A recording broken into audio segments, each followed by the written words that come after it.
Hello, this is Ravi. How's it going? So, Tania, my wife, and I have been married for 9 years now and just stepped into our 10th. Just like any marriage, our relationships has had its own share of ups and downs. Maintaining a long-term relationship is hard. Anybody would vouch for that. But this year, however, has been a transformative year for us, especially after we began our weekly ritual. Now, it all began by revisiting the concept of a marriage box. Now, those of you who have followed me on social media, I have often talked about the concept of a marriage box. So, let me explain that once again. Let me just pull myself into a corner and make this full screen. All right. Here's what the concept of marriage box is. Most people get married believing in a myth that marriage is a beautiful box full of all the things that they have longed for: companionship, intimacy, friendship, and so on. The truth, though, is that marriage at the start is an empty box. You must put something in before you can take anything out. There is no love in marriage. Love is only between people, and people put love in marriage. There's no romance in marriage. You have to infuse it into your marriage. A couple must learn the art and form the habit of giving, loving, serving, praising, of keeping the box full. If you take out more than you put in, the box will be empty. So, as we reflected, we both realized we did not consciously make efforts to keep this box full over the years. We were reckless and irresponsible in using this box. We made a lot of withdrawals, and with time, the relationship was becoming stagnant and lifeless. We talked through it and formulated a weekly ritual. How does the ritual look like? The ritual is nothing but answering 4 questions, but before that, we have a set of rules. Number one rule for this weekly ritual is that we don't ever miss this session, even if we are geographically displaced. No matter what, come what may, we need to be doing this every week. Rule number 2, we give each other full attention and attend this ritual with an intention to listen. Number 3, we should be respectful and patient and not let emotions get the better of us during the ritual. So here is how the ritual looks like. Step 1 is appreciation for filling the box individually. So in this step, each of us take turns and talk about what the other person did last week to fill the marriage box. Step 2 is appreciation for filling the box together. In this step, each of us tell what they both did together to fill the marriage box. Step 3 is calling out withdrawals, and in this step, we take turns and talk about what we think that the other person has made withdrawals last week. Step 4 is identify 2 things to improve upon the next week. So let me give you some examples. Step 1, this is where we take time to appreciate the other person on what he has contributed to fill in the marriage box. It could be as simple as cooking a surprise meal when the other person is busy at work. In fact, one thing that happened was early morning these days at 6 o'clock, I wake up to do my deep work session that I'm building a community for deep work. So the other day I woke up early morning at around 5:45 and I showed up for my deep work session, and a minute later I found Tania bring me a cup of green tea right at my table early morning. She did not have to do that. She went back and slept, but that little gesture was an attempt to fill the box. Second is offering to help in a presentation at work. So if Tania is working on a presentation and if I can proactively offer help to finish her slides or design her slides and vice versa.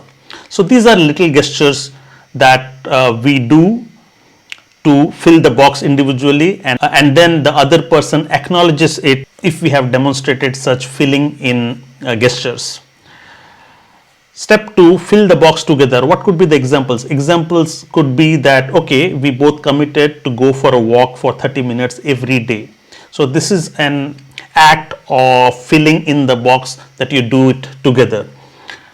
Other example could be, okay, reading a book together. So say for example, I am reading something interesting. It might not be the entire book, but I read a chapter which was very interesting, and I go to Tanya and say, hey, this chapter was really nice. Do you want to read it with me? And then if she agrees to read the book together, that would be an act of, again, filling in and doing things together. Step 3 is calling out withdrawals, and this is where you are withdrawing from the marriage box. So this could be listing out instances last week where the other person might have snapped a bit, might have not stuck to a task that was committed, or might have been rude and might have hurt the other person. So just listing it out and then talking it through. And more often than not, when we do this exercise in this intentional way, there is often acknowledgement from the other end, and there is often a sincere apology for that. Step number 4 is improvement for the next week. So this is a step where we commit to at least pick 2 things that we want to improve upon the next week. It could be, say, building new habits, like committing to eat healthy. Like last week was really bad. We ordered a lot of junk food, and then we decided that next week we are going to go really healthy, eat greens at night and stuff like that. We also came up with a commitment saying that next week we are going to exercise together at least for 4 days a week. And then we also committed that, you know what, we are piling up garbage and we do not throw it every day, so it smells. So I took the responsibility and the initiative to say I will be throwing the garbage every day. So these are little things that we commit to as part of step 4 on what we want to improve the next week. So as I said, this weekly ritual for the most part of this year has had a transformative experience in our relationship. It has allowed us to talk and resolve on a lot of difficult topics which we otherwise just pile up and do not talk. And this has also put us on a continuous self-improvement plan. What this has also done is it has allowed us to not react to difficult situations immediately, but take a mental note and wait for the subject to be discussed in the next weekly session. That way, the topic in question is well thought through, it's more objective and devoid of any emotional tension. Of course, in matters of importance and urgency, you need to bring attention to some topics immediately, but most times it is wise to wait for the upcoming weekly session. In fact, since every week I need to report what did I do to fill my marriage bucket, I have a daily to-do list in the morning plans to do something nice for Tanya every day.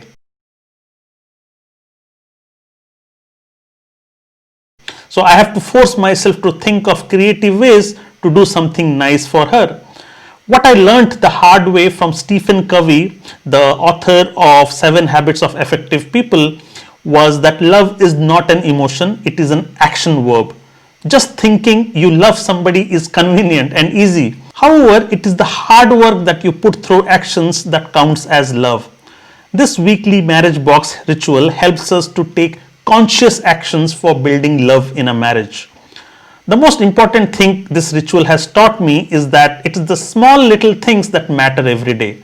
The examples that I gave you were not grandiose. It is not about where did you take your spouse to vacation or whether you gifted her a diamond ring. It is the smallest appreciation and a patient ear that counts and is more powerful in the long run.